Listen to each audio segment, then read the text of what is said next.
Hello, friends and people and everything, dogs, cats, animals of all sorts watching this video.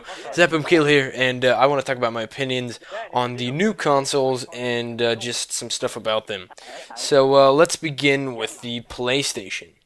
So for those of you that didn't know, the PlayStation was actually announced by Sony a while ago, actually before E3, and basically what they showed there was only the controller, and they talked a little bit about it. They never actually showed what it looked like, the specs or anything about the actual console. But so what on E3, which was this week, or still is still actually happening at the time of this commentary. What they basically showed is the price and some of the specs and the stuff that comes with it, and of course what the actual PlayStation is going to look like. Basically, it just looks like a block. It looks pretty stupid in my opinion. It looks a lot like the PlayStation 1. I don't know if they meant to implement it like the PlayStation 1, but in my opinion it looks pretty boring, kind of stale, pretty old, and the same for the Xbox, but I'll go into that later. The actual price for the console is 400 euros for pre-ordering right now, and Sony has announced that that's going to be the actual price.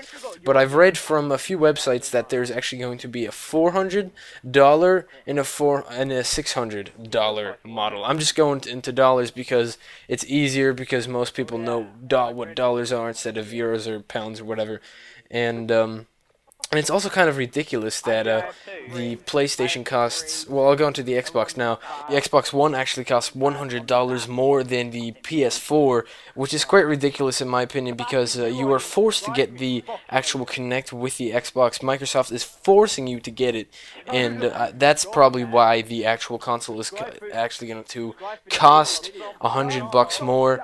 And I think it's quite ridiculous, because for myself, I really hope that there's an actual, like, it's not a requirement to have the Kinect run at all times, that you can't play the actual Xbox or games without the Kinect being on, because first off, I'm kind of creeped out by the of knowing that this thing could actually be watching me. And some people may say, well, Zap, Max, whatever, there is a button or something that you can press on the Xbox. There's a setting that you can turn it off. And if you believe that, that's fine with me. I don't care. You do believe whatever you want. I don't believe that stuff. If they want to actually watch what you're doing, if they want to monitor you, if they think you're a drug dealer, they will. They don't give a shit, especially the US freaking government. I mean, I'm going to stupid blabbering crap now, but I really just think it's creepy. And that's one of the huge, probably the biggest downside of the Xbox One, and really one of the biggest upsides to the PlayStation 4 right now. But the thing that is actually just holding me to the Xbox One are the exclusives, the games that are played on there, and just all kind of stuff like that. And also, what I've been wondering too is if the contract between Activision and Call of Duty is going to continue like this forever too, since maybe the price or the sales of the Xbox are going to drop, because a lot of people don't want this Kinect thing watching them, and a lot of people are like, for example, going to get the PlayStation for their kids because it's cheaper, and that's pretty big, and I think that might actually influence that.